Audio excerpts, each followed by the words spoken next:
episode 238 of the Canvas Comics Cast, where we commit to never having a blind bag episode. This is Scott Reed, and I'm joined on this episode by Mike Hatches. All right, and I will rant on blind bags later in the episode. But for now, just suffice it to say, I'm just not a fan of blind bags. So I don't know how many people are, but there has to be a lot because they sell like hotcakes. FOMO, and I am a victim of FOMO in the wrong way or the right way. I don't know. But I'll explain later. When we get down to image, we'll talk a little bit more about blind bags. So, yeah. But anyway, this is our pre-orders episode for comics generally shipping in August, September of 2026? Yeah. Man, I don't even know what year it is anymore. It's been a busy summer. So, Mike, you got anything you want to throw out there before we jump into the next phase catalog? Well, I'm not saying we should review it, but I do want to comment. I went to see the Supergirl movie. Okay. Yeah, and my general feelings are positive, but I'll save it for maybe later, more in-depth discussion when you're prepared. Okay. Well, I've seen it as well. I went and saw it Thursday night, and I just thought it was kind of, I don't know, middling. I don't know. It just wasn't. It's definitely not as good as the Superman movie, and I just did not particularly enjoy how Supergirl was portrayed in this particular movie. So. I could have stood. No, first, I mean, okay, let's okay, yeah. Everything's relative in this world, so yeah. Following the Superman movie, yeah, it's not as good as that. However, some of the other DC movies in the past decade, it far surpasses, I think. That's a low bar. That's a low bar. That's what I mean. Everything's and everything's relative, like I said. And like Dan, our friend Dan's always said, it's superhero movies where it's an embarrassment of riches these days. However, the first, not to spoil too much, but it feels like they could have had about 3 less scenes of inebriation. Our hangover. It could have been just a little less of that. We get the idea. We get it. And however, I thought I was pretty impressed with Millie Alcock's portrayal. She's an imperfect copy of Superman. Wait, isn't that Bizarro? But she's an imperfect. I hate to quote the movie, but Superman sees the good in everyone, and she sees things as they truly are, at least in her mind, which is pretty much jaded. But I still give it a pretty high rating because I walked out of there pretty much enjoying it, and I really enjoyed being only 8 minutes from a movie theater now. I mean, oh well, that's good. Yeah, so, yeah, yeah. Well, I guess my two takes on it is too much of the movie was spent explaining why she isn't Superman. Yeah, as opposed to explaining who she actually is. Mm-hmm. Right? So that was kind of like the one big thing. And the two, do we really need to, quote unquote, Supermen in the DCU, our DC movie universe? It's like, I think it's kind of sets you up for this like ridiculous power level. So sure. And it just means that all of the villains moving forward are going to have to be that much stronger. They're going to have to be the big ones, yeah. And they're going to have to be the big ones, so it's going to be nothing but big fights. Yeah, Krem of the Yellow Hills was portrayed to be a lot stronger than what he was in the book, if I recall. And, she had to be powered down all the time, whether it was under a red sun or a red sun alternating with a green sun or a yellow sun alternating with a green sun. Yeah. It's your typical Kryptonian story. You have to have those plot devices to bring them down to a competitive level with regular villains. So, although I don't see them I don't see a sequel. I don't. But she'll just show up somewhere. In other things. Yeah. And Lobo. I'm not a fan of Lobo, but completely pointless. Oh no, Scott. Yeah. Scott. We part ways there. I finally see Jason Momoa and not roll my eyes. This is closer to his true identity than anything he's ever done before, and I got a kick out of it. I'm not even a Lobo guy. I don't really like him in the comics. No, but it cracked me up. I got a kick out of his No, I'm completely fine. Yeah, maybe it wasn't essential to the story, but No. it was a If they would plus have, if he added was written added. out, it wouldn't have made any difference in the story. Yeah, but to me it was So, additive. It wasn't like it didn't hurt it. yeah, added in time. So, Hmm. but anyway, we probably should get back to the pre-orders. So, all right. So, starting the next phase. My first thing is on page 4. All right, and Okay. you go right ahead. Okay, so we have from Ablaze, we have the Lycan. So this was actually a digital comic that is now coming to print. It was a Comixology original. So you basically have some big game hunters. This is set in the late 1700s, and based on the title, I think that these big game hunters are going to be taking on werewolves. Thus the title Lycan. But probably what really attracted me to this one was that it is at least co-written by Thomas Jane, who has written before. There was a series called Bad Planet, Oh but if yeah. the name sounds familiar, then this is the one of the earlier actors after Dolph Lundgren to play the Punisher in one of the earlier superhero movies, and he was also on one of my favorite sci-fi series, The Expanse. So, but he's Oh, been in a lot of stuff. I don't want to shortchange him as an actor in any shape, form, or fashion. So, I know the name but sounds he is, familiar, but yep. I couldn't have put him. Yeah, I couldn't have put him with whatever movies he's in. He looks and sounds familiar. Oh yeah. So he's been in other stuff as well. I had this But down as well. I thought the oh art, okay. cover art, was like, whoa, this is great. I love this. It's from this historical late 1700s, like you said. It's Mhm. and then reading the solicitation, I like that premise. Hardened band of international big game hunters returning from Africa are shipwrecked off a small British island, and that whole Robinson Crusoe, but with more people, and then beast attacking. I like that whole idea, so I had it down as well. All right, good deal. So all right, my next thing's not until page Oh 76. man. Okay, well I've got something on 15, and you'll know why when you get to it. Mm-hmm. In fact, I thought you would have been because I thought I got to start marking these down because Scott usually points them out to me. It's and this probably was solicited before. In fact, it does say previously offered through other distributors.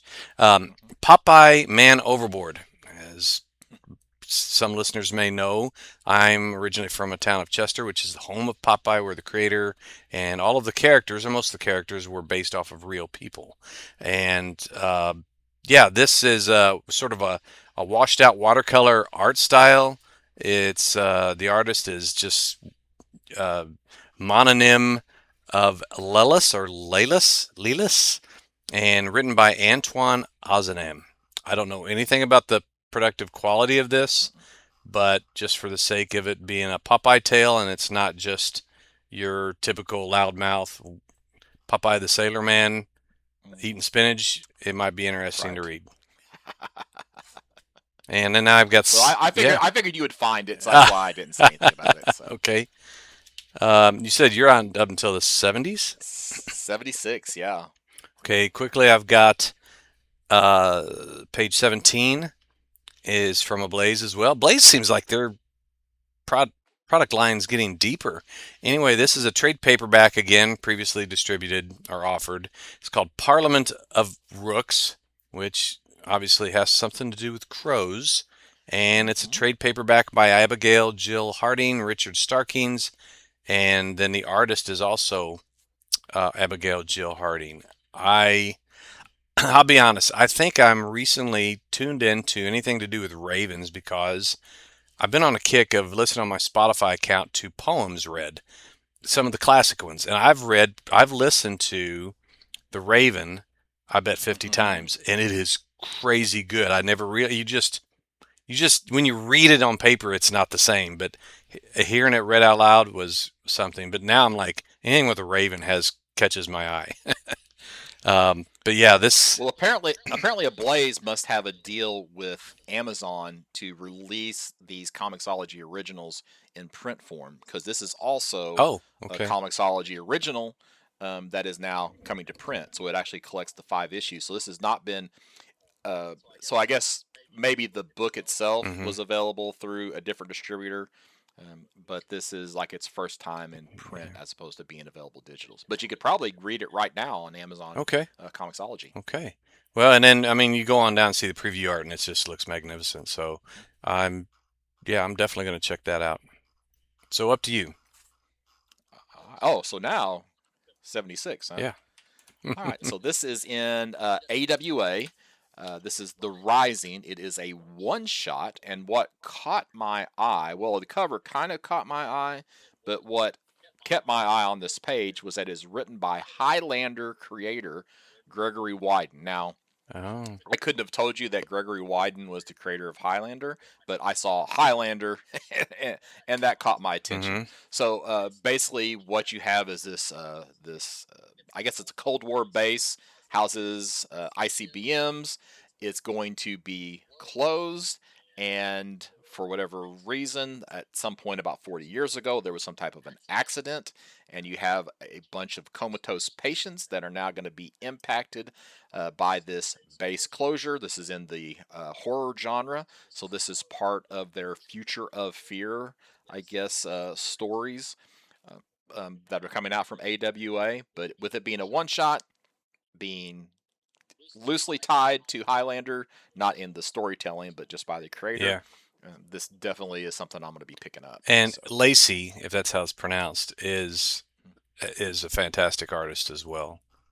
I don't know what I've seen that person has done, but I know I recognize that name and equate it with quality.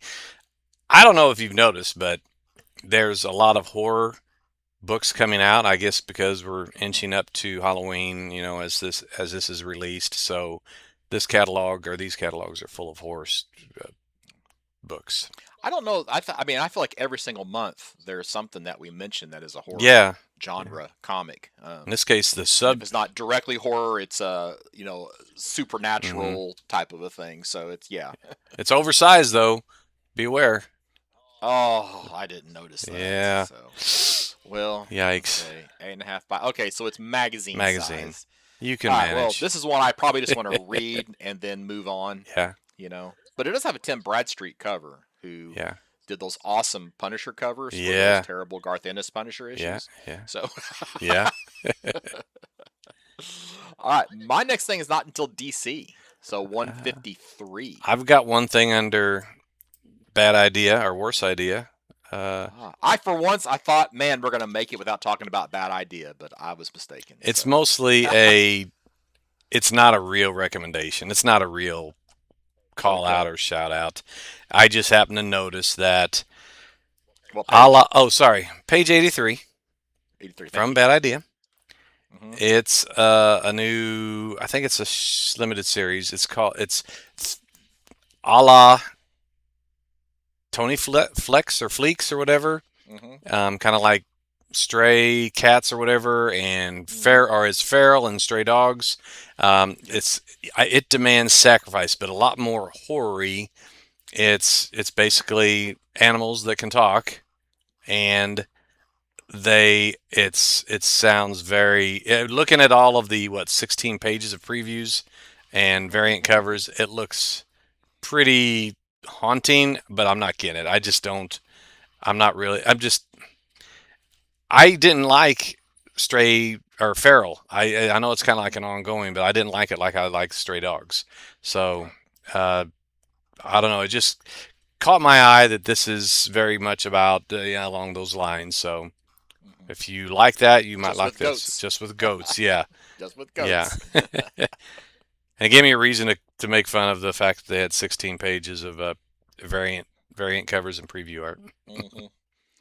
Yep. Oh, I was glad to not have anything that I thought was even marginally worth mentioning. Bad ideas. Yeah. All right, so I make it to 150, I guess. Well, 153, 152. Okay. Yeah. Which is DC. You go ahead.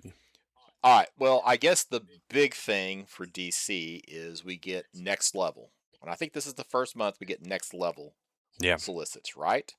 Okay. They've been talking about it, but I can't remember if I've seen it in a DC Currents catalog.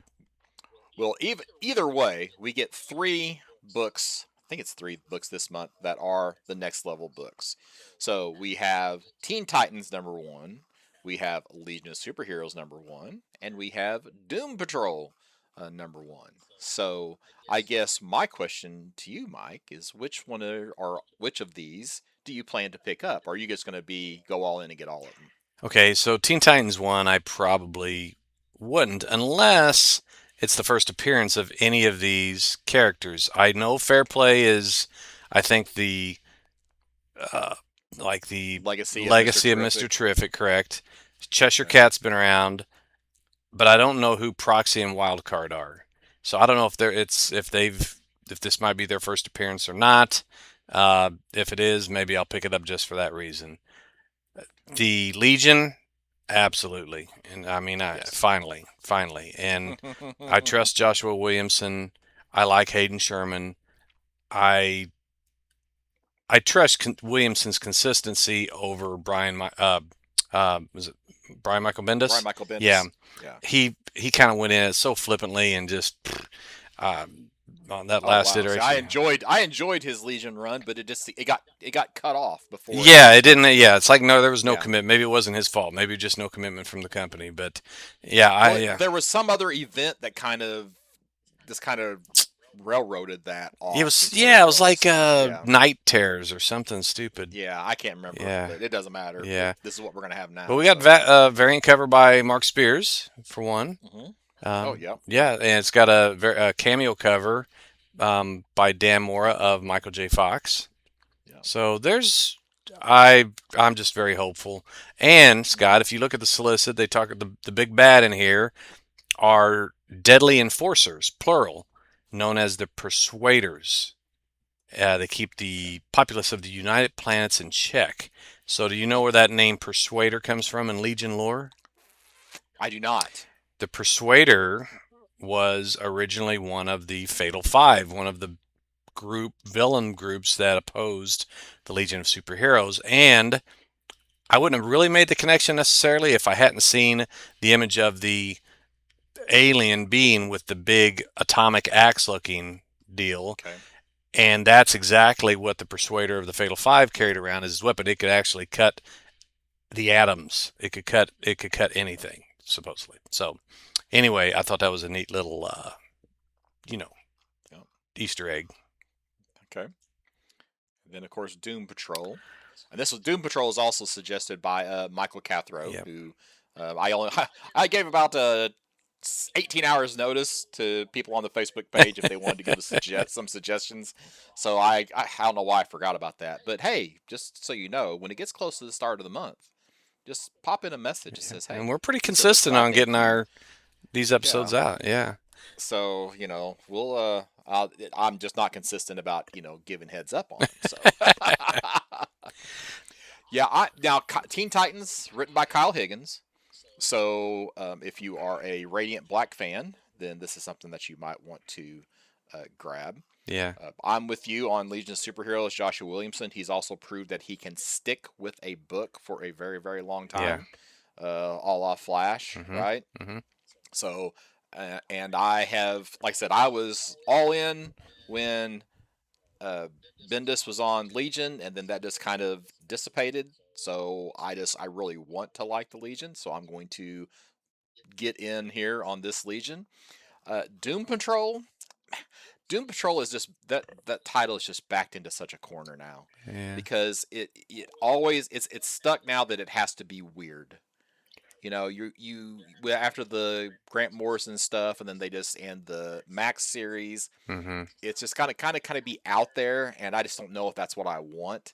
So I'm not for sure about picking up Doom Patrol, but Legion I'm 100% in on. So I'll get it because I've gotten every incarnation of Doom Patrol, and some I have not really liked, especially the weird ones, the Young Animal. Mm-hmm. I didn't mind the last one so bad, but this has the main players here. It's just Elastigirl, Robot Man, even though he looks bigger than Elastigirl. Bigger, yeah. Negative Man, and the Chief. And Yeah. so, yeah, I don't know who this writer is, Darcy Van Polgeest, or Nico Henrichsen. I don't know. Okay, Maybe. so there was a series a while back, and we're going to talk about this writer again later. Little Bird. Hmm. I read the first issue. I did not stick with the series, uh, but they've got another book this month later on. Okay, So. okay. Well, I mean, it's sometimes it's good to get somebody fresh to a property, Hmm. and it might be good. But I'm going to try it for sure. I'm the least interested in the Teen Titans of the three. Okay, yeah, I would say that would be my order as well. Legion, Doom Patrol, and then Teen Yeah, Titans. So to answer the question about next level, I guess that's been going on now for 7 months because Lobo #7 is a next level title, yeah. unless they just switch that over to next level, and then the Barbara Gordon Breakout #5 is next level, and the Fury of Firestorm 6 is next level, Zatanna is next level. So I guess I just haven't been paying close enough Well, attention there's to all just so that. much So. overlap from All In to Next Level. Hmm. It'll it's just the marketing strategy. Yeah, just another tag that gets stuck on the books. Yeah, So. yeah. All right, my next thing's not till 183. I've got 160, just a couple pages down here. It's The Absolute Cassandra Cain, The Shadow's Hand, #1. Uh, I don't know if this is the first appearance of her, but I'm I at. don't think so. Okay. If I remember correctly, she shows up in Absolute Catwoman. Well, that's she is referenced that she is intertwined Hmm. with Selena Kyle with the Catwoman. Yeah. So yeah, but anyway, either way, you never. I am loath to pass up an absolute first issue. It seems. Then I got. You said one. You're up to 180 something. 183. Yeah, 183. Okay, So I've got about four things here, but they all kind of that's connect. fine. 163 is is wait, where are you? I am messed up here. I got the wrong page. How about 164? Okay, 164. Batman, and I stay away from anything with more than one colon, but this is Batman Bad Seeds Gotham General, not Gotham Central, Gotham General, Hmm. written by Greg Rucka.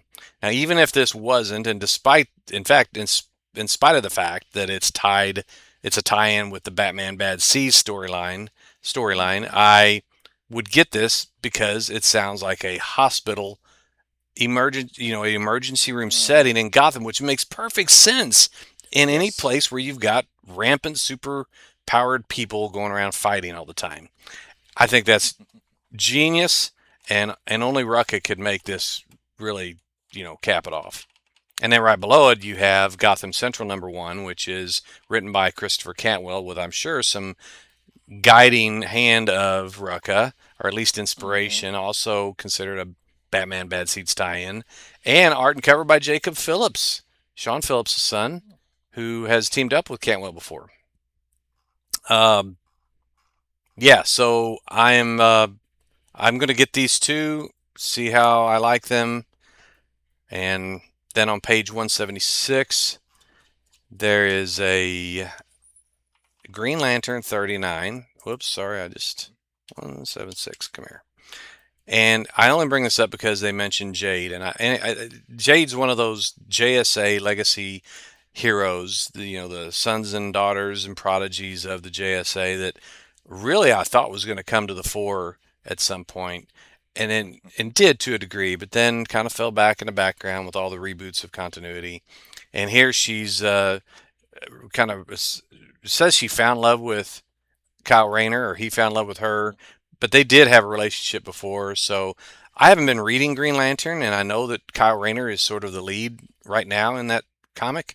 But with her maybe being in it, I might have to pick this up and maybe go backwards, or at least read it on the app. Well, hopefully she won't end up in a refrigerator. Oh gosh, no, I should have thought of that. Ho- Yeah, hopefully DC. Hopefully DC's they've learned that learned their lesson. lesson. Yeah. Uh, where was I at? 178 is Okay. At first, I've always been a fan of Raven from the new Teen Titans. The Wolfman Mm-hmm. Perez. But then over the years, she kind of got. I think she got Teen Titans Go Yeah. ified and Mm-hmm. turned into a very like sardonic, quirky, gothy, not I don't know, just and they even changed her Bad bad attitude, attitude all the time. Yeah. a la Supergirl movie attitude. Yeah. Okay. Go ahead. Keep going. Okay. All right. But it's a title that DC is calling DC's quoth the Raven. Whatever. Number one. Mhm. And yeah, the whatever part definitely fits the attitude Raven seems to have in her current persona. But again, like I said, I've been listening to these readings of poetry, including Edgar Allan Poe's The Raven. So now I'm like, okay, I see some of these other stories that are being written, different characters. It's sort of a Halloweeny type story. Yeah, I'm gonna have to pick this up. And then on to you. All right, so 183. All right, so we've had Black Label Superman books before. So this is Superman the Stranger, #1. And I'm not planning on picking this up. This is a 6-issue series written by Wes Craig, art and cover by Wes Craig. And it's just a golden age version of Superman. But I don't know why DC's putting this as Black Label. Why can't it just be a I Elseworlds yeah, or whatever? I don't. Superman's one of those characters that's not a Black Label book, so it's just kind of weird. I can maybe explain it. I might be wrong, Okay. and somebody from DC can certainly, if they're listening, let me know if I'm wrong. Yeah. I think that well, first of all, Wes Craig is known. He's the creator of Kaya, Kaya. I read that series for a Okay. while. Pretty well done, and it's like on its 38th issue, so been around a while. But this is the golden age Hmm. Superman, and he was known to be more violent. He had no problem beating up the bad guys and ferreting out any injustices and giving them give them some pretty Well, even brutal protecting the everyman yeah versus but corporate yeah greed and all that. Yeah. yeah so I'm thinking there might be a level of violence in this that we wouldn't see in a more current Superman Mm. story. That's my Okay. only guess. Yeah, we don't get any preview pages, so it's hard to tell. But I mean, the covers just look like anything else you would see in a Superman Yeah, book. So yeah, I'm actually done with DC. I am too. All right, so I'm on 226 into Dynamite. Well, Dan Brown would be happy to see that you pointed this one out. Actually, he would not be. I don't think he was a big fan of I know, but this. he always So, gave you a hard time for being a fan of it, and he wasn't. oh, Yeah. okay, yeah, okay, maybe that's what it was. So we've got another Firefly series from Dynamite. So it's written though by Mark Russell. Mm-hmm. All right. So now I believe that this is based on the fact that Wash is on the cover and is also visible in some of the preview art page. This is going to be a story that takes place before Serenity, the movie, because, well, of the things that happen inside of that movie. You can kind of guess what that is. And there's going to be some renewed interest in Firefly because of the animated series that's going to be coming out that is going to be voiced by all these characters. And really looking at the art style, I wonder if this is kind of leaving into the animated series more so than the Oh, I didn't original even know there was an Firefly. animated Oh version. yeah, Yeah. so um, Nathan Fillion. There's basically these, I don't know, reels, TikToks, whatever, where he's like knocking on all the rest of the crew's door, and they open up and they look at each other, and then it's like as if they're building up to something, and then they announce that they're going to do the voices for a I see. Firefly animated. Yeah. I see on the cover B by Megan Hetrick, it says pending licensor approval. I guess the licensing, whoever owns the characters has to approve even individual aspects of a book, yeah, Mm-hmm. including the cover.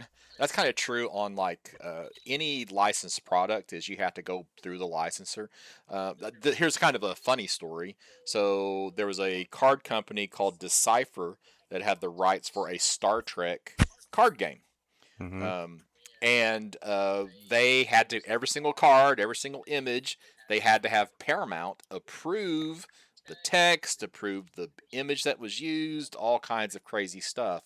And in one of the cards later on, they made a joke about um, something Paramount problems.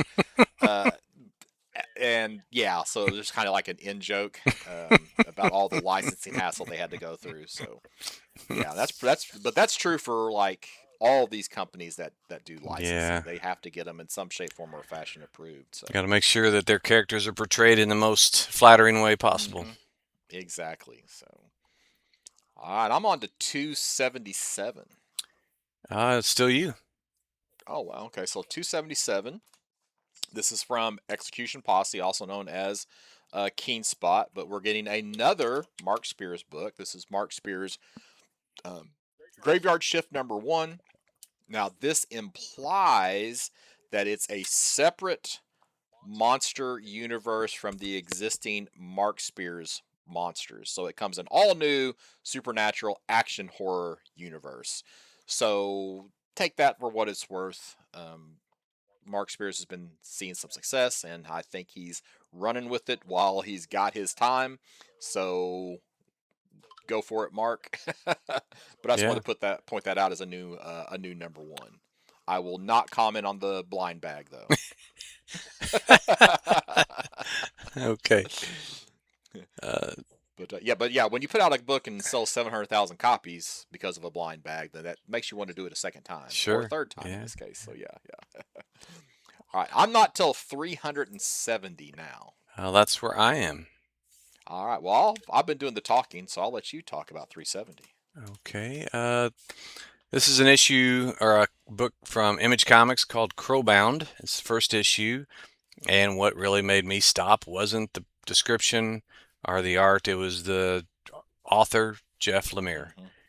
Now, it doesn't hurt that Dustin Nguyen, who I've loved his art for years, is the artist, and honestly, you can't really tell by the cover. It looks like a floating castle of some sort or building, but basically it's a horror fantasy book that is what it talks about. All is dark, but all is not lost. Rose isn't special. She works in a factory just like everyone else, a dark, sprawling, monolithic structure that runs along the coast and cuts the world in two. All that's left now are desolate settlements that exist in its shadow, made up of submerged villages, derelict woods, and deadly swamps. So it kind of reminds me of Void Rivals. The world is sort of separated. Two worlds are like joined together, but you can't get to one from the other. And yeah, so it says it's post-apocalyptic neo-western, part Southern Gothic, part dark fantasy. So a little bit for everything, everybody. Yeah, Crowbound, that definitely had this down, and these two have worked before on like Descender and then Ascender, and this also reminded me that I still need to get back and finish the it's not Black Barn, but it's it is the Dark Sky or no. No, whatever that series is that has the Black Barn in. I need to get back and finish that book because I haven't gotten back. That was Kieran Gillen that wrote it, right? Or no? Oh, was it Kieran Gillen? I thought it was Jeff Lemire. Oh man, is it not Jeff Lemire? Okay, well anyway, that's what I don't know why I thought it was Jeff. It might be, yeah. That's what reminded me I needed to get back to it. So, but yeah, I'm definitely going to be picking this one up, and I'm going to probably just buy them, and I may buy every single issue and just wait until they're all finished before I actually read it. It is Jeff Lemire. It's Gideon Falls. Yes, Gideon Falls, yes. Thank you. Yes, I need to get back and finish that series. So. Black Barn. That's exactly what I was. It should have been just titled that because that's what I think of too. That's what I remember. That's what I remember about it is the Black Barn. So. Oh my gosh. 376 for me. Okay, it's you. Unless you've got something else you want to say about. No, it's a for sure buy for me. Yeah. Okay. Yeah, me too. So 100%. So, Spawn 77 issue #1. So Todd McFarlane, who had taken notice of Mark Spears many years ago, and had Mark Spears do some variant covers, is now team writing Spawn 77 with Mark Spears. So he's going to get to do the story with some input from Todd McFarlane. He's also doing the art. So we have interior set in the Spawn universe. To me, this is kind of like one of those retro Spawn stories, because like the Spawn of 1977, as opposed to the Spawn of where we started 1990, whatever year that was, 91, 91, 92, 92. yeah. Yeah, yeah. So But I think this defines success. Whenever you have done well enough with a character that now whatever, you know, ideas you had when you were 10 or 11 years old, hmm you can get one of the industry's most popular artists now, and you can sell comics just based off of your childhood sketchbook, you know. So that's what this seems like, and that's great. I'm going to assume that you also have 383 down. I don't. I don't. Oh, okay. Well, then on 383, we have Diacidium, Oh gosh. Volume 1, The Returned. Now, I almost passed this over because I thought it was just like a trade, Oh but I man, I think missed it's this. new. So, story by Ram V, art by Evan New Cagle, Gods. and Yeah. it basically kind of reminds me. The description kind of reminds me a little bit of the Wicked and the Divine, and then it even says that for fans of the Wicked and the Divine. But the idea is that you have these 12 existing, deities. The old gods have returned, and then we got these 12 new ones. So that kind of also, with my enjoyment of Ram V's New Gods run, as you were mentioning, this is something that I'm definitely going to pick up. And since it's a 96 pages, it's kind of a one, maybe potentially a one and done, or at least I assume with the volume one, it's probably going to be multiple larger issues. Yeah. Um, but you can get a pretty good idea of what the story's about. Now, it is black and white. I think looking at this, the art, I would have preferred it to be in color. And I hope they don't burn me by releasing a colorized version later. But I'm probably going to grab this and read it. I don't know if that's the protagonist on the image of the guy on the cover with the headset. Mm-hmm. I don't know if he's the main character or whatever, but I've seen interviews on YouTube or whatever with Rom V, and this looks like Mm-hmm. Rom V. Oh, okay. Yeah. But Evan Cagle, I almost think that maybe the black and white art would be even preferable. We'll have to see, but Okay. he's good enough that I definitely would. It wouldn't bother me one bit. Oh, it's good. Don't get Yeah. me wrong. This is, it's tough sometimes where you just look at this, and for whatever reason, when I look at this, I think that it would be better in Could color. yeah. But I'd normally just lean towards color anyway, but this looks good. I got so good that I typed it into my list. So okay, yeah. All right, I'm at 389 now. yeah, still you. Okay, I don't know what it is with comic companies and bananas right now. I That's all seen I'm gonna this. say. But we've got Crimes Against Nature #1. This is also still from Image. It is basically a man and his ape is what they describe it as. But we have a animal trainer and his client, best friend, Amigo the ape, a gorilla who's been nominated for an Academy Award, are accused of a crime that they didn't commit. So I'm not picking this up. I just had to throw in something about No. banana joke. So it, for based on everything you just said, yeah, I'm the same way. But even more so, I wouldn't want to pick it up because it reminds me somehow of that guy Joe Exotic or something like that, the one that was the tiger trainer, and it yeah. was a big. Oh, I made the mistake of listening to a podcast series on this guy. It was the things he did. It's just a big scam artist, hmm and that's what this reminds me of. This guy, he's an animal trainer, and his amigo the ape. Yeah, that ape probably does. Yeah, this guy probably deserves to get punched by the ape. But anyway, okay. Where you at? I'm at 394 now. Still you? Still me. Okay, so you have the Carmen Blade. Oh man, This is, hey, I almost. Darcy Van Oh yeah, Poelgeest, right? exactly. Yeah. Okay. All right. So this wasn't the one, but okay, this is the one I was thinking of. hmm So from the Eisner Award-winning team behind Little Bird and Precious Metal. So Darcy Van Poelgeest, art by Ian Bertram. It you basically have so it's kind of like a classic story. You've got a peasant who it's their job to go and kill off the fill in the blank, right? So it's basically that type of a story. So the Carmen Blade is what is given to this particular peasant, and they have to go and kill the big bad of the universe, which in this case is a despotic deity named Kalu. So, And do you see what's in it? You see those? What's the consistency, the common theme now between the last Carmen or Darcy Van Polkist and this Ravens? Oh, okay. No, I didn't. I didn't It's like the notice. I third see it thing now. that, like I said, I'm ate up with Edgar Allan Poe, I guess. Yeah. Yeah. Yep. So it's got those on the cover as well. So Actually, I almost put this down, but I'm glad I'm marking it down myself now. So yeah, I'm with it only being 4 issues. I'm probably just gonna go ahead and get it. yeah. It's um, looks interesting enough. So when you just a question about you and your business. When you do this, you're like, it's only 4 issues, not much of an investment. I'll read it and maybe it'll turn around and be worth, maybe I can resell it and whatever. Do you do you just very carefully read these books in case you need to get them graded? Or what do you do?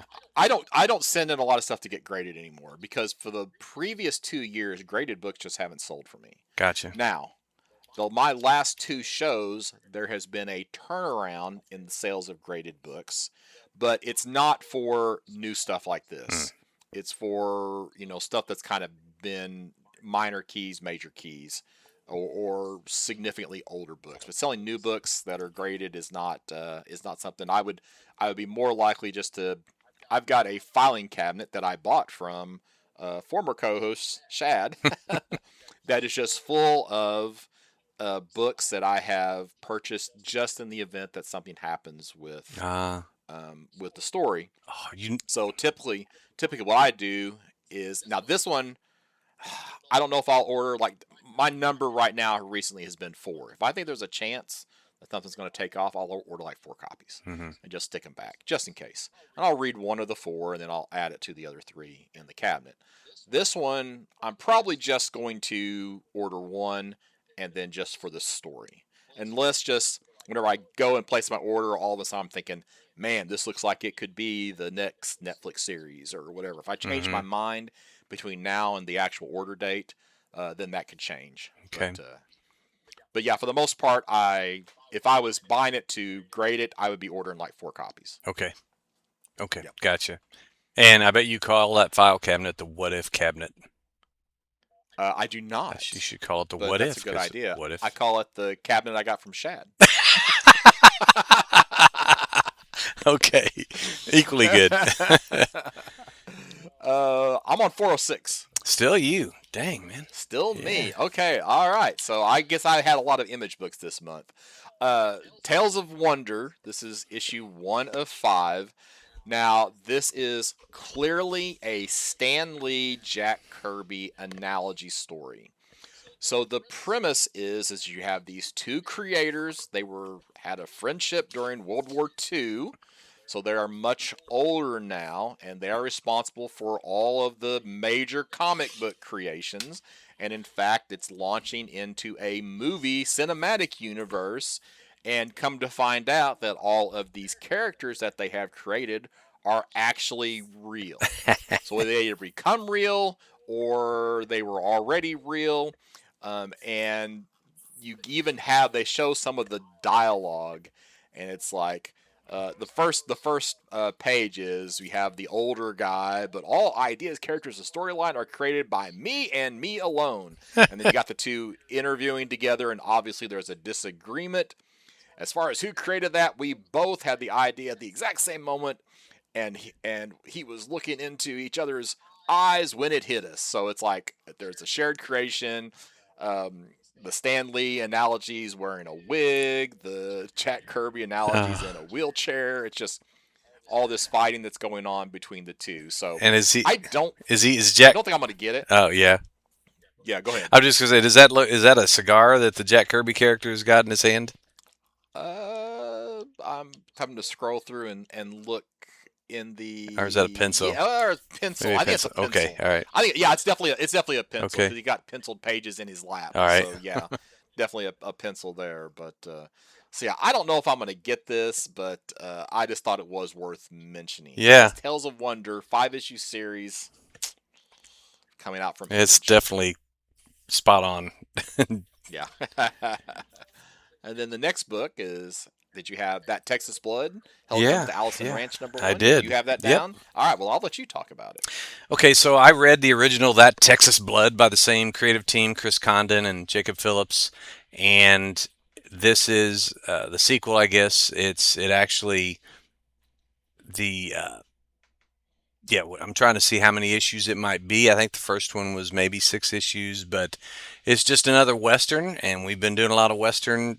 You know, at least enjoying some Western books Mm-hmm. lately, and yeah, this is it's I really am a fan of both Chris Condon and Jacob Phillips now, and I don't know, if I'm also thinking of, oh, was it the Enfield Gang Infield Massacre? Gang. Yeah, I might be conflating that as well, but either way, there some of these stories have some root in a true story. So I always like, the American West and back in the 1800s. So yeah, I'm definitely getting this. I'm not until 487 now. Okay, well, I've got 467. All right, sit back and relax for a minute, Mike, because it's my rant time. Oh. All right, so we have Void Rivals issue 33, and lo and behold, who is here on the cover of Void Rivals? Or excuse me, 34, issue 34. Who is on the cover here of Void Rivals issue number 34? Well, What? we have Rom versus Predacron. All right. So, Mask number one, which came out in the last couple of weeks, all right, had a blind bag. And guess what was available in one of the blind bags? A previously unreported ROM number one from Robert Kirkman. Oh. So, guess who didn't order any Mask blind bags and had to go and pay $35 to get his copy of the new ROM number one? This guy. So, and then now, fortunately, I jumped back on and looked at Void Rivals issue 33, and Rom also appears in issue 33 of Void Rivals. Okay. So, this new version of Rom, all right, has a Rom number one that was part of the blind bag. Then his second appearance is going to be Void Rivals 33, and then continue into Void Rivals 34. And they're acting like, oh, here's a big surprise. But last month it was it was one of those darkened out appearances, so you couldn't Oh tell yeah. who the guest character was. And this is all because of the stupid blind bags. All right, this is one of those books that if I had known was going to be available, or just they had solicited it like regular, then I would have ordered multiple copies for myself, right? Ah. But instead, I had to jump online. And not only that, but guess who also had to get on and found somebody who was selling the blind bags for like $3 a piece and ordered You got about a 7 of them, 8 there. 20 of them. I 20. got 20 of them. I Oh. ordered 20 of these blind bags just trying to get another, And you don't know copy. unless you open it whether the ROM is in You there? I will not know until I open them. I could have 20 of them or I could have 0 of them in those blind Oh bags. man. So but honestly, here's my thing. If I go to the store and I grab a comic and it says Mask number one blind bag, and I open it up and what's inside is ROM, am I going to be upset? I just think that's a bad idea because you're not getting the product that it says you're buying, and there's no disclaimer on the thing that says this may not actually contain an issue of Mask. So I could understand potentially being upset about open one of those books up and it not being Sure. what you I mean, expect. And Yeah. And I was in the 70s when those Woodman's packages, they were basically blind bags. You could see the cover of two Two comics, of the but the middle issues. one you Hmm. could never see what you were getting. And it usually was like a Richie Rich or a Dell or something. Yeah, yeah, yeah. So anyway, so if the two people out there in the world who are ROM the Space Knight fans, all right, unless you just got lucky, you missed this. But now here's the bad part. So I got to keep my eyes out open for future Kirkman blind bags, just in case Micronauts #1 becomes the next thing that he blind bags. Yes. So that's because it's all part of that Hasbro universe that Hmm. he has a license for, thanks to Void Rivals. Well, rant well received and well Yeah, warranted. yeah. Needless to say, I'm a little, yeah, and I'm actually, I'm concerned too because the ROM issue is a foil issue, and I'm assuming that the regular mask issues are not. And what that means is that I am pretty confident that out of these 20 that I ordered, I'm probably going to get 0 ROMs because technically the foil cover is probably going to weigh more than the non-foil book. Hmm. So if somebody puts those on a microgram scale, they can tell which ones Oh, have foil yeah. books and which ones do not have foil books. Well, So you've really thought yeah. this through. Oh yeah, I know. It's probably a huge mistake for me to have ordered these. But I thought, well, maybe the person I'm ordering from is honest and they just Yeah. give me the next 20 in the stack. But if they went through and pre-weighed these, yeah, I probably am getting Yeah. 0 of the book that I'm looking for. Yeah. Man. So there you have it. So there's my rant for the episode. I'll try not to rant any No, further that's unless pretty. blind bags come up again. I've heard other people complain too, because it's Yeah, part of it's because it's the strategy works. The marketing strategy yeah. works. Yeah. It's different when it's, oh, you might get a signed book or you might get a Yeah. special cover. Yeah. Or that's totally different. Yeah. When it's a totally new series, that's just frustrating. Yeah. So Yep. yep. Anyway, all right. So that was on what 467. All right. Yep. So I'm finally done with Image. You got anything else in Nope. Image? All right. So I'm at 487. Okay. Okay. So this is from I think a new company in the catalog called The Lab, and we have this book called Callisto, written by Steve Niles, art by Andrea Muti. Mm-hmm. So it is a sci-fi murder story set on the moon of Callisto that orbits Jupiter. So I just thought that the premise was pretty interesting. We get to get a few pages of the art. The art is far from outstanding, but I just like the idea of you got this base on the moon of Jupiter. It has a little bit of a feel like the TV show and books The Expanse. Unfortunately, it's a $50 book because it's only apparently being released in hardcover, Yeah. 180 pages. So will I hold off and hope and wait for maybe a soft cover to come out, or will I just bite the bullet and get the nice hardcover? That I'm not for sure, but Yeah. but I'm probably gonna grab it. I had this down as well. The inside art isn't as good as the cover art, but and I like the premise as well. But that $50 really knocked me for a loop. So Yeah. I just don't. And the Lab has been, at least for the last couple months, I've seen it. Oh, has it been Yeah, in there? I think Okay. so. Yeah. All right, I just missed it then. Yeah. So. But hey, sometimes it's good to have a hardcover. But just, I'm not going to spend $50 every time. I maybe if the interior art this appealed to me a little bit more, maybe I would be more willing to True. drop that. Yeah.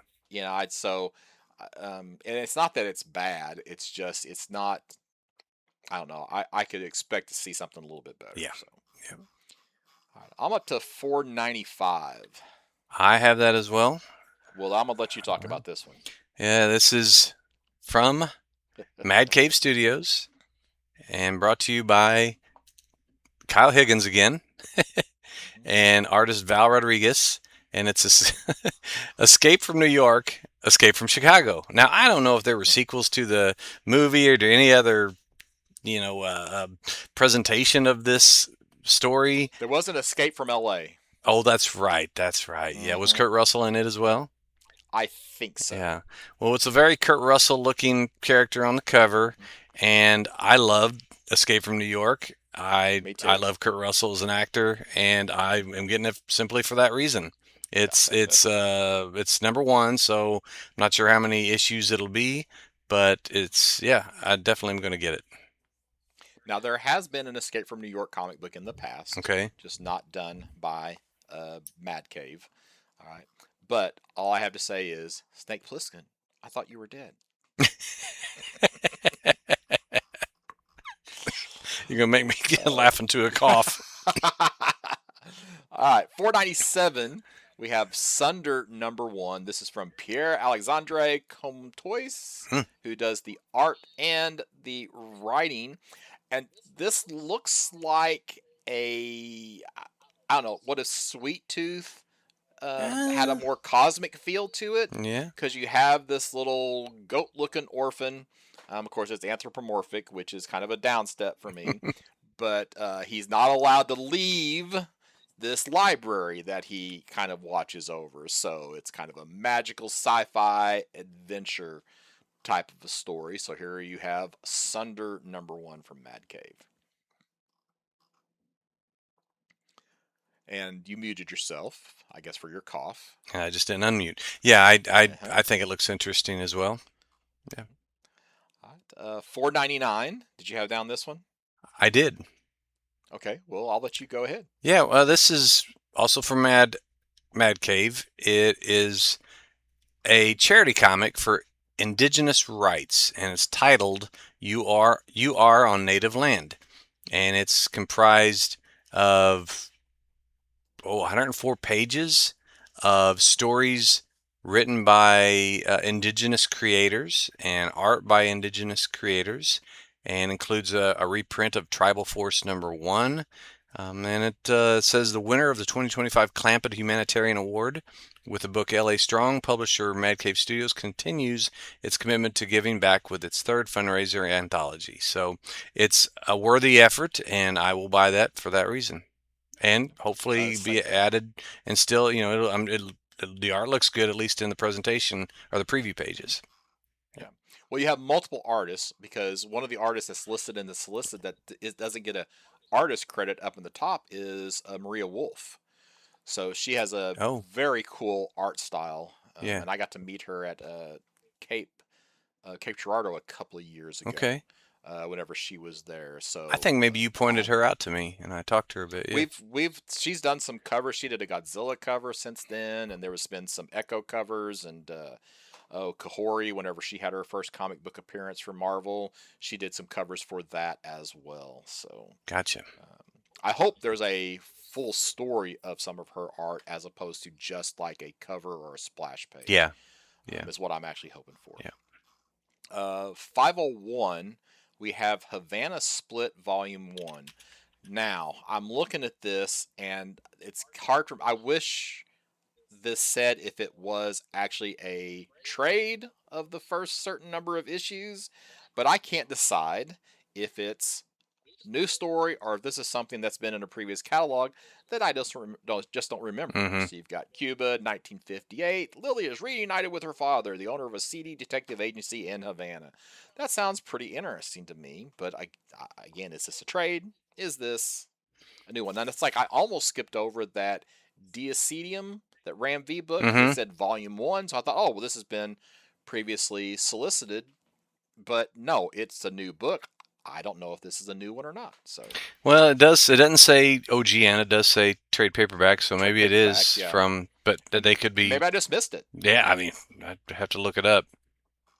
And does that count as a banana themed book? Havana Split. Well, I do not. That's a good point. But there's not a single banana on the cover, nor in any of the art that is presented to us. Okay. So I'm going to say no this time. Plus, do they raise bananas in Cuba? Well, I bet they. I don't know. I don't know. I have no idea. 505. Okay. All right. So The Dirt Beneath the Devil 2. Now, I thought we talked about this in the last pre-orders, but maybe it came up in just the last regular episode. But when we talked about issue 1 of this series, it was actually solicited as Cloven about Oh, the that's what it was. horse. Yes. And then I, I went to put in the order, and it said, it showed the title, showed the cover, and it said Cloven, but the title was Dirt Beneath the Devil. And I actually sent a message that says, hey, you've got the wrong title on this book. And they said, I took them like 3 or 4 days to get back to me. And they were like, no, the title changed. And it's like, oh, okay. I wonder why. So, I don't know. So maybe just the Cloven was a mistake. Maybe. But for whatever reason, the actual title of this series is The Dirt Beneath the Devil. So if you've been looking for Cloven because of something we said in a previous episode or how you saw it in the catalog, it's now The Dirt Beneath the Devil. I'd love to have the story behind that story. Yeah, no kidding. So, and speaking of stories behind the story, page 512. We don't normally pop into issue 5s of a story, and I'm also not a huge war person. I don't know what it was that caught my attention to this issue number 5 of Dog Tag, but for whatever reason, I read the solicit, maybe because it was short. But it's a fictional retelling of the true story of the siege of Castle Itter. And the story behind this is at the end of World War II, you actually had Americans and Germans and actually French prisoners teaming up, and it's German soldiers teaming up with American soldiers and some of their French prisoners to fight off other German soldiers that are attacking this castle. So this is apparently the only time in World War II where you had the German army and the American army fighting on the same side. They just also happened to be fighting against Germans. That's amazing. I had never even heard of that. Never heard of Castle Itter, and no, I hadn't either, and I even did a little bit of research on it. Before I made that comment, but I thought this was particularly interesting. So I don't know if I'm going to read this because it's a fictional account, or if I just want to kind of look up and learn a little bit more about the actual original details. Well, I have an idea. I can give you the series after I'm done because I'm buying this. Oh, you're getting this? Oh, okay. Well, with good. Well, maybe Mark Russell I'll just do that then. on the writing chores. So, okay. I'll let you know.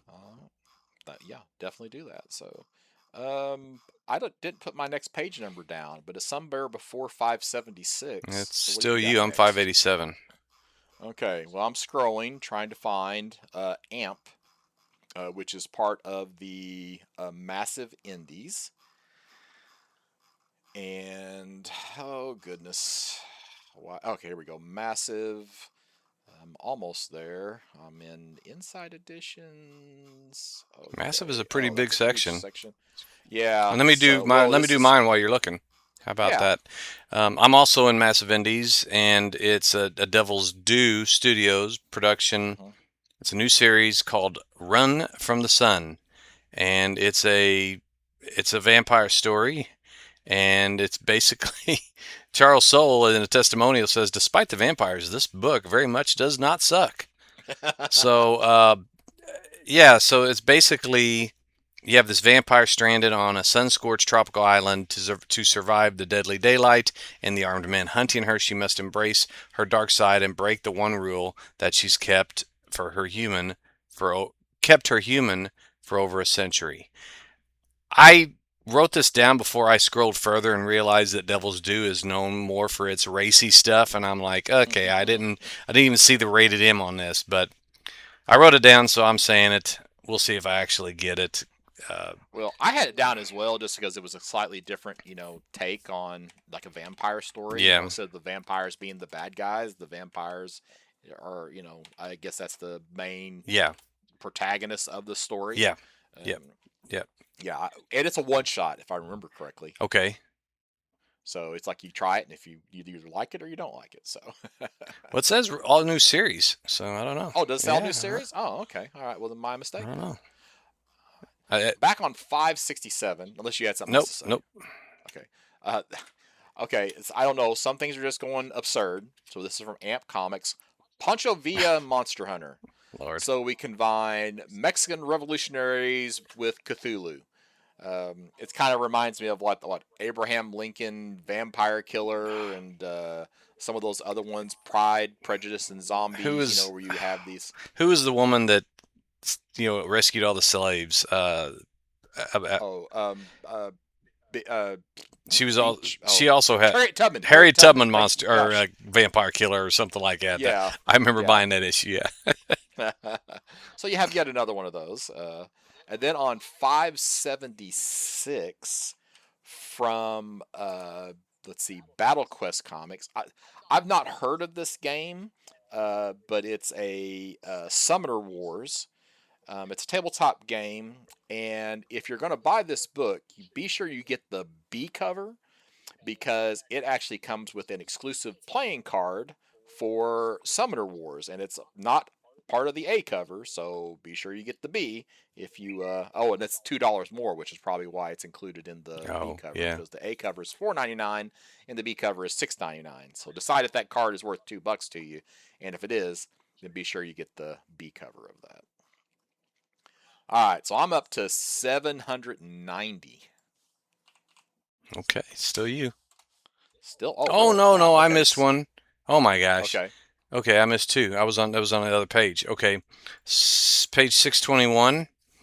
Uh, we're still kind of dealing with a Nazi themed here books here. This is called Chasing Hitler, trade paperback from Red 5 Comics. Um, I've never heard of the creators, Jai Nitz, Haley Nitz, and Jethro Morales. And basically, though, it's as World War II draws to an end and the Allies surround Berlin, Adolf Hitler realizes that all is lost, or is it? Two Allied servicemen are tasked with verifying Hitler's death. When they can't, the chase begins. So the reason this caught my eye is it sounds very similar of a plot to Alcatraz, Out of Alcatraz, that I recently read. It was basically an alternate ending to what everyone pretty much accepts was the true ending of they drowned trying to escape Alcatraz. And everybody knows that Hitler committed suicide there as the Allied forces. You mean he's not in Argentina? Yeah, I mean, well, anyway, that's what I think. That's what they're tapping into here is Yeah, the yeah. fanciful idea of like, oh my gosh, what if he escaped? So anyway, that caught my eye, and then I have on page 691. What was yours? I'm on 790. Okay, 691. We have Dead Inspector. I don't. This is one of them where I'm like, what did I put this down for? It's writer J.C. Vaughn. It's from American Mythology, first of all. J.C. Vaughn writer, Giancarlo Caruso artist, and I don't. I mean, I've only bought a couple American Mythology books, but I did like both of them. So this is basically a detective noir. You got this Detective Hastings discovers there's been a serial killer operating in Pittsburgh since, oh, here's the catch, since the 1880s.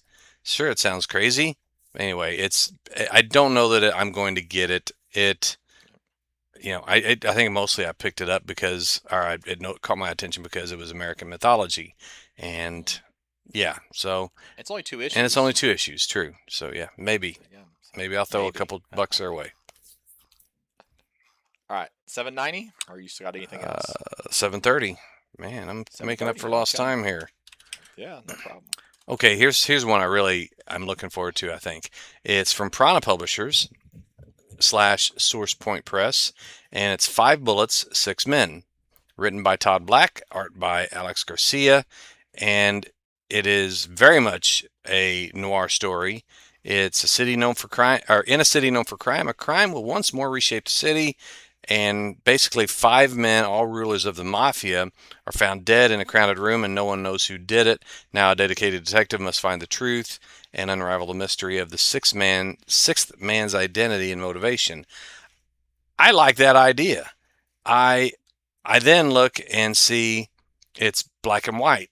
And then I scroll through. It is very black and white. It is like almost no shades of gray in between.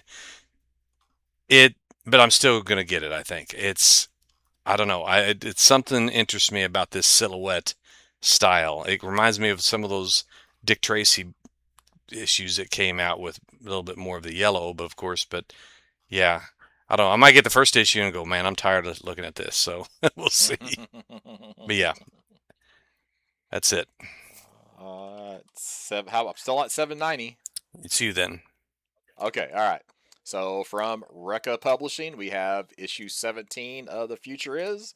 Still has the bundle of 10 for $10, but on the next page, 791 for local comic shop day, The Future is doing an early release of issue 18. So you can actually get issue 18 before it regularly releases, I guess for free or whatever reduced cost. Um, and it also includes a playing card for their Backdoors and Breaches card game. Now that card game was initially designed for IT teams whenever they do tabletop exercises. And the idea behind a tabletop exercise is it's like, okay, we have this disaster recovery plan in place. All right, so this is what happens. You shuffle the cards, you throw one out, and boom. Oh, we had a lightning strike. I haven't even looked at the card. You got a lightning strike, and it takes out a certain thing. So how do we respond to that instance whenever this happens? Now they've actually turned that into more of a playable game, not just something for tabletop exercises. So I thought that was kind of cool. I'm definitely going to be trying to track this down in advance of local comic shop day. That just gives me an idea for my work, doing tape, that randomized exercise on how you deal with sort of catastrophic events. Yeah. Mm-hmm. And that's the idea behind Backdoors and Breaches. They're a cybersecurity company. Black Hills Information Security is who's putting out these comics. Recca is their publishing arm of that company. So yeah, cool. So there you go. 826. Okay. All right, since we did our first 5 on Tank Girl, we have Tank Girl Blue Helmet, a single standalone comic. The story was originally published in 2 parts in Deadline magazine in 1992, almost 35 years ago. I don't think this is not the first Tank Girl story, but it's a very early Tank Girl story. Yeah. So just maybe 1 or 2 years after her introduction into comic books. I had that down as well. Oh, just okay. because we just talked about it. So yeah. And then my last thing is on 913 in this catalog. Well, I have 865, and it's only because it's also Tank Girl, and as if the blue helmet wasn't enough, you can get the slipcase set of Who Killed Tank Girl, and it's only $50 for 344 pages. Yeah, but definitely a targeted audience, I'd say. Yes, and I would say a very limited targeted audience. Yes. So. Oh, I do have one other one before you jump off. Okay. Wait, where were you? You said you had one more? 913. Okay, I got 891, and this is my obligatory shout out to Tomorrow's. We have Back Issue Magazine number 171, which features a celebration of Jim Shooter's years at Marvel. I just have been listening to, I think I have a little bit left of the 3rd or 4th segment of this interview of Jim Shooter just a few years ago, but right before his passing, and it's fascinating. This guy, you either loved him or hated him, and his story is pretty amazing. So I'm interested to read a little bit in this back issue as well. I was hoping you would mention 890 because also from Tomorrow's you have I guess it's Jack Kirby Collector 98 is the actual book, though it makes it look like the name of the book is Marvelmation. Oh, it is Kirby Collector, yeah.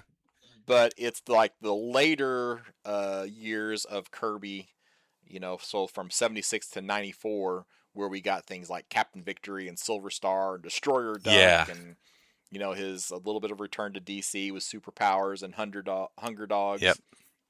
I probably won't pick it up, but it's tempting. Yeah, that would be a good one. I mean, it's calling to me. Yeah, it's not an actual issue of one of the magazine. It's 160 page for $27.95. So yeah, it might be worth getting. Is it a compilation then, or? Yeah, it might be. It might be. I don't know that it's reprinting any previous material from that magazine, but Okay. Well, it's kind of weird because it says Jack Kirby Collector number 98 presents Marvelmation. So, okay, so my last thing's on 913. This is from Vault Comics. This is Project Perseus. When a disgraced member of a cryptid hunting squadron vanishes with a time traveling apparatus, Slug Stevens must sober up from a decade long bender to track down an all too familiar friend turned foe. So it's a humorous action with a little sci-fi flair. I don't know if it's something I want to pick up, but it did just, I don't know, it kind of caught my eye. So What was the I'm gonna what was the think page about it. number again? 9 what? So it's on page 913. Okay. Oh, I And see I it may have now. said Yeah. 931. Yeah, I may have said I think 931. that's what I was on. Yeah. Okay. Yeah, so Project Perseus from Vault Comics. So Okay. all right, that wraps up yeah, the next phase for me. So All right. you ready for panels? Ready, ready, ready. Ready, ready, ready. All right. So my first thing in panels is on page 5. Okay. Let's go to So page 5. You got anything before 5? Well, I always put both the page number from the individual catalog and panels because not panel doesn't include everything. So I have True. page Okay. 4 actually. Oh, okay. All right. And well, no, that's not. It's not 4. It's 11. Never mind. Oh, okay. All Yeah, right. yeah. I'm getting Well, them. page 5, Mhm. they're just talking about the books that are going to be available for Batman Day, September 19th, 2026. So, reprints of Absolute. Um, well, I guess, I don't know. They're actually not the free books, but just some things to consider to be ready, I guess, for Batman Day. I guess I misread this. This is all just trades and hardcovers. But I guess it's just a reminder that Batman Day is coming up. So, Yep. all right. So, starting on page 7, these are their highlights for the various companies that are featured prominently in Penguin Random House. So the first one is from Boom Studios. We could just do, unless you want to talk about them, we'll just do thumbs up, thumbs Yeah. down. But we got Hellraiser Resurrection Hell's Council #1 from Boom Studios. So were you a big Clive Barker fan back in the day? Not at all. Nope. Okay, so I kind of like Clive Barker for a while, but it's going to be a thumbs down for me. I'm not picking this up. What about you? Oh no, I'm not. No. Okay. All right. From Dark Horse, you have Arrivals #1, written by Nick Spencer, illustrated by Mike Huddleston. A generation after the disappearance of astronauts and explorer Tahoe Valar, his children are called home to reunite and solve a new mystery, but first they have to get there. So it's a part of that Jonathan Hickman universe I think we talked about a little bit last month. Mm-hmm. So are you thumbs up or thumbs down on Arrivals? I'm marking it down as a thumbs up because I just have an inkling that this could follow the path of not the other guy, not Hickman, the other guy that did Void Rivals Kirkman. and all that. Kirkman, yes, Kirkman. I get them mixed up all the time. But that's all. This feels it even has the word rivals in the name, Arrivals. And Arrivals, first of all, I'm like looking at the very colorful palette and it's space. And I always get Hickman and Kirkman mixed up. And yeah, I'm thinking for sure that I'm picking this up because I think it could be something. Okay, and it's a 3-issue series. Yeah. From Dark Horse. I'm thumbs up on it as well. So, all right, from IDW, you have Star Trek, I guess just a new series, issue #1, written by Christopher Cantwell. Yeah. Thumbs up, thumbs down.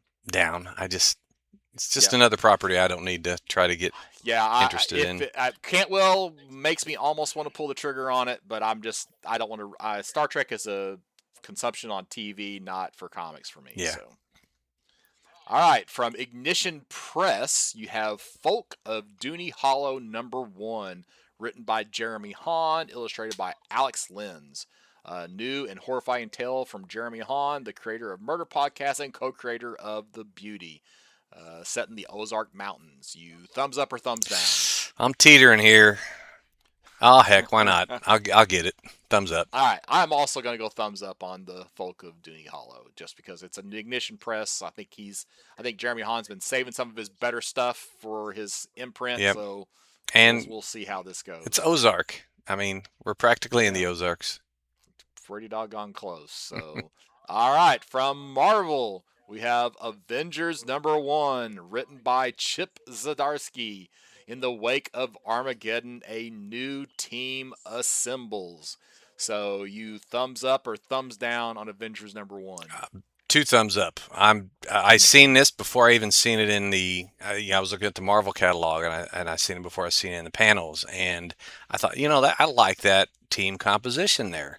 I like the art. I like that it's Zdarsky, and Mm-hmm. maybe this will be a clean break, and maybe we can kind of shed some of the other stuff that I haven't really liked about the Avengers in the past. So, and they don't have to worry about too much about likenesses in this book, and people trying to make Tony Stark look too much like Robert Downey Jr. or something. Yeah. So, I mean, of course, you got Carol Danvers, but Right. anyway, I'm big. I'm definitely going to get this. Well, I'm reading Avengers digital, so I will at a minimum read it digitally. Mhm. Now, I'm going to point out blind bags, and they have Spider-Man pictured, Wolverine pictured, Captain Marvel pictured, Daredevil pictured, Luke Cage pictured, and redacted, and they don't have them on the cover. So Yeah. apparently, there's going to be one more team member that we don't see, and it's probably going to be something that comes out of Armageddon. So, Yep. all right, next page from Oni Press, we Yeah. have Archie #1, illustrated by Fabio Moon, script by Ben H. Winters. So Oni Press and Archie proudly present a groundbreaking new ongoing series for the most joyous comic book icon of all. So you thumbs up or thumbs down? I'm thumbs up. I'm not an Archie guy, so I'm just going thumbs down on it. So I'm just thinking, Archie's going to have his big break. It's going to be like Riverdale all over again. It's just, something's going to happen. okay, all right. So and Avengers by Chip Zdarsky also got a mention from Michael Cathro. So Cool. just want to make sure I remember to throw that in there. All right, so we're into Boom. I don't have anything in Boom. Do you got anything in Boom? Well, let's see. We are. I do. It's on page 19, and I'm only mentioning it because it's their 50th. It's 50th issue. Something is killing the children. To make it to 50 issues in this day and age is something of a feat, I have to say. And I think this story's been consistently good. There's been consistent writing with Tynan, and this Deladera has, I believe, been the artist if most of the time. So I haven't read, or I'm not caught up. I've probably read 15 or 20 issues of it, but anyway, I just wanted to give it a shout out. Good work getting to 50. All right, but guess what? Blind bag. Oh my. All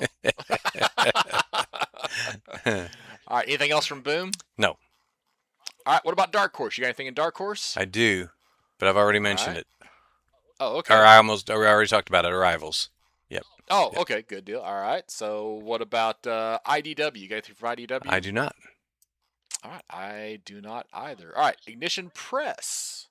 Nope. All right, starting on page. Well, I go to page 45. This is also suggested by Michael Cathro.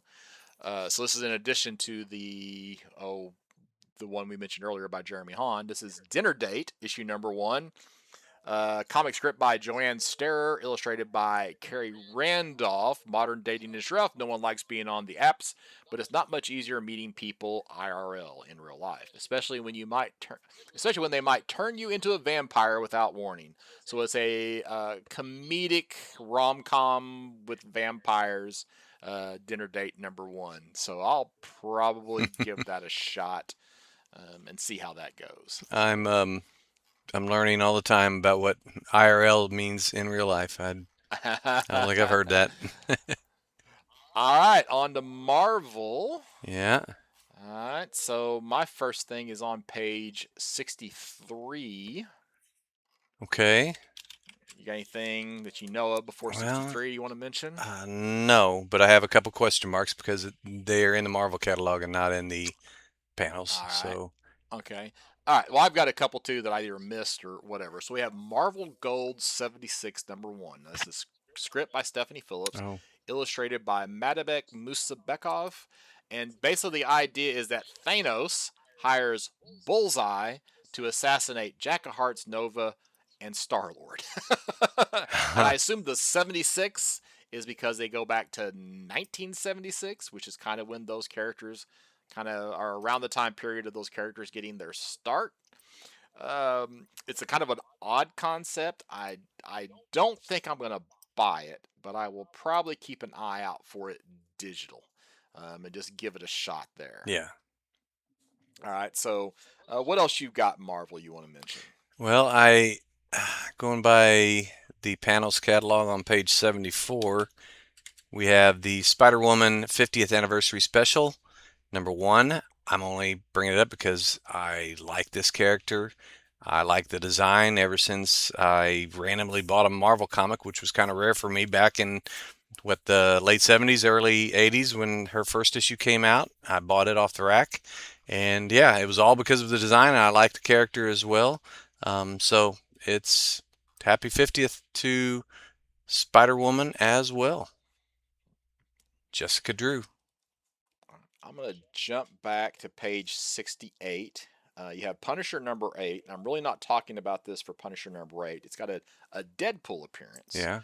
But the problem is, well, maybe not a problem, but it is a two-part story, apparently, with the other part being told in Wade Wilson Deadpool issue number 8, which can be found on page 79 in the catalog. So it's like the Deadpool is target Frank Castle, the Punisher is target Wade Wilson Deadpool. So if you apparently want to get the whole story, you need to buy both Punisher 8 and Wade Wilson Deadpool number 8. What else you got, Marvel? I've only have one more thing, and it's not in the panels catalog. It's in the Marvel catalog, and it's Marvel Dimensions. So Alex Ross approaches the Marvel universe from a new angle, sort of in the line of the Fantastic Four, that sort of psychedelic looking one that he did a while back. It's a big book. It's like 8.5 by 11 pages. It's a hardcover, 112 pages for $30. Anyway, anything with Alex Ross on it does catch your eye, especially if it's got a lot of his art within. And so it's something I may get, I may not, but I may even wait till it gets to a shop and just kind of like peruse it before I get it.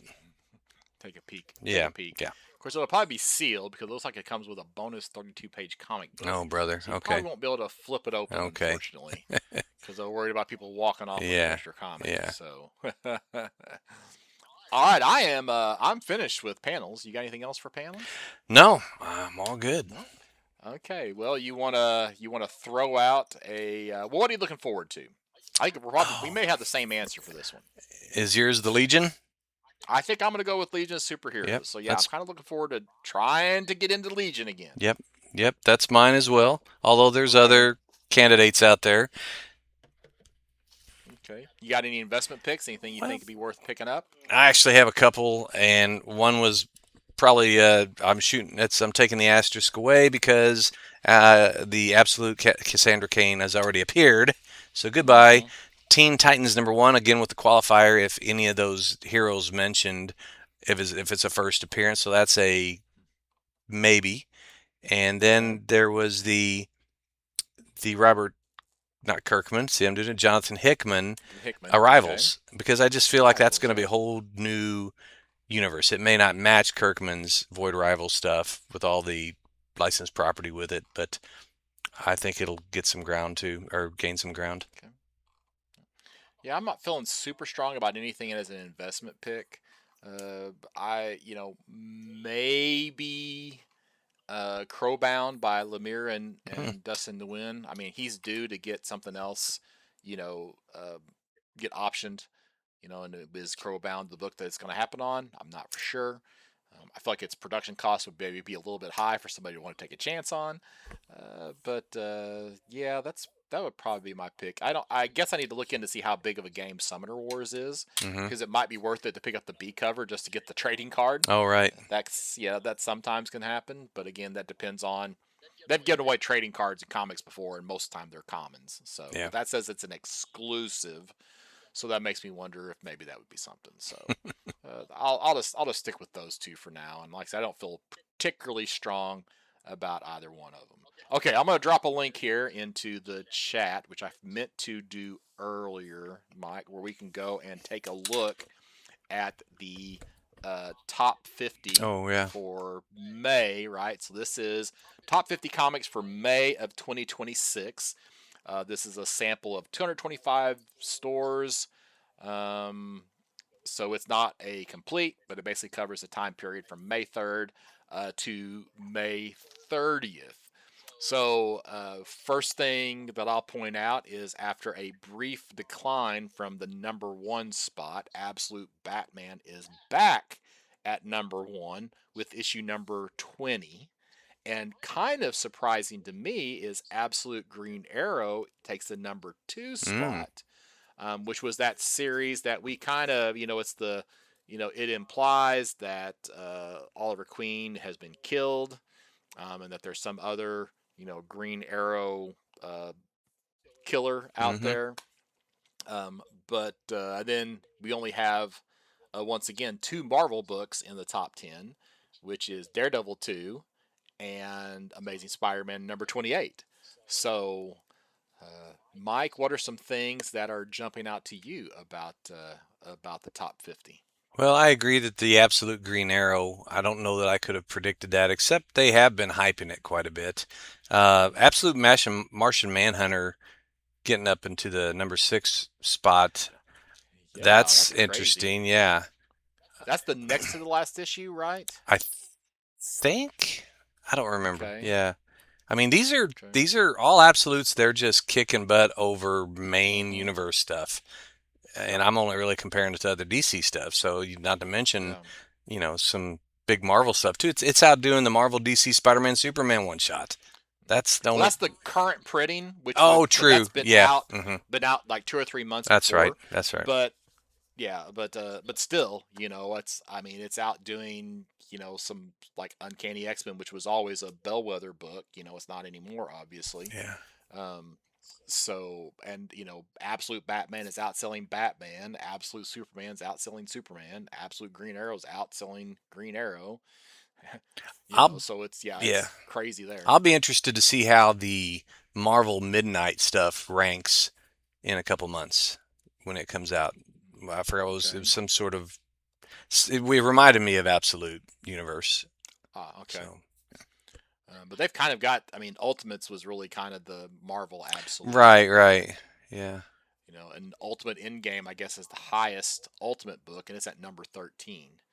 Kind of a big surprise, and I actually had somebody message me about this. Hey, did you pick any of these up? But Ben 10, number one, which of course is based off of that animated Yeah. series, it's up at number Yeah. 7. From So Dynamite. there's a lot of people who are into Ben 10. Yeah. So Ben 1010. yeah, but mm-hmm. But DC still is spanking Marvel with 7 of the top 10. Marvel's got 2 of the top 10, and then Dynamite, which I don't even remember the last time they had a book in the top Right. even 50. I don't know if we've seen them in the top 50 in a long time. They jump up to number 7 with Ben 10 number 1.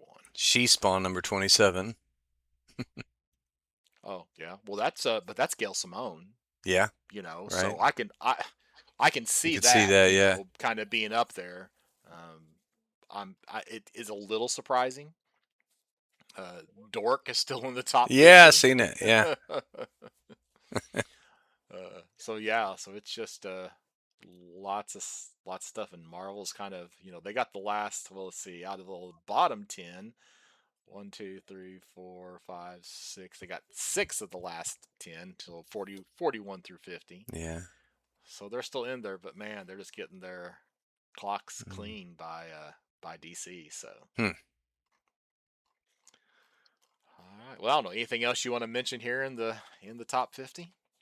I'm scanning, but no, it's not really. I did notice the dork earlier on some of I the. still don't see the JLA Avengers facsimiles. Of course, there's not been really very many facsimiles, No. so I can't test our theory about the Penguin Random House being right, yeah, being, right, Marvel's problems, and I don't want to subscribe to get the top 200. So right. just to test that theory. So I don't know. So all right, well, Mike, do you know what we got coming up in the next episode of the Campus Comics Cast? Well, episode 239, we have our next first 5, which features Nexus. And we will also cover Superman's secret identity. Okay, all right. That the Superman secret identity was suggested by Don Kramer to me at the Metropolis Superman celebration this year. So I got a fairly lengthy list of books to read from Don Kramer and Stuart Sager. So we'll probably be doing a lot of those in upcoming episodes. So Yep. All right. So Mike, if somebody wanted to reach out to you besides podcast@bergcomics.com, how might they go about doing that? Well, you can start with Mike at comicshoproadshow.com, or you can drop a note or message on our Campus Comics Cast Facebook page. And I'm Scott Reed. You can find me at bergcomics.com, BURGcomics.com, where there are links to my eBay store and social media pages. That's it. 239.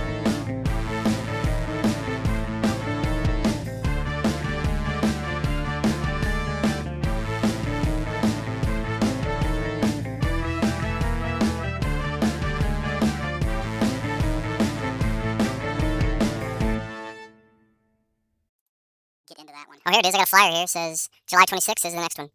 Oh, okay. That's pretty soon. It's a Sunday. Is that? Yeah, that's the downside. Right, yeah. Your Sunday's usually tied up. Yeah.